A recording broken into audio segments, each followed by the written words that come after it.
मालक और नौकर। मालक, मछली तुमने धोकर क्यों नहीं पकाई? नौकर, जनाब इसे धोने की क्या जरूरत थी, वो हमेशा पानी में ही तो रहती है।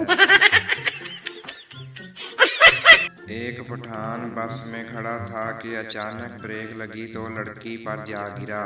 लड़की, बदतमीज क्या कर रहे हो? पठान, कराची यूनिवर्सिटी से बीकॉम।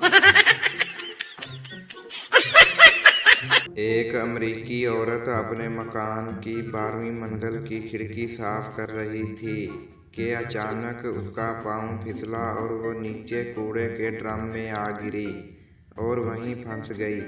इतने में इधर से एक गैर मुल्की सियाह का गुजर हुआ। वो इसे देख कर अपने साथी से कहने लगा, यार ये अमेरिकी लोग भी कितने फजूल खर्च हैं, कूड़े में कितनी अच्छी अच्छी चीज़ें फेंक देते हैं। एक दोस्त दूसरे से, कल मेरी और बीवी की जंग हुई। दूसरा, आखिर जीत किसकी हुई? पहला, फखर से, मेरी। दूसरा, वो किस तरह? पहला, वो मेरे पास घुटनों के साथ चल कर आई और कहा, चारपाई के नीचे से निकल आओ।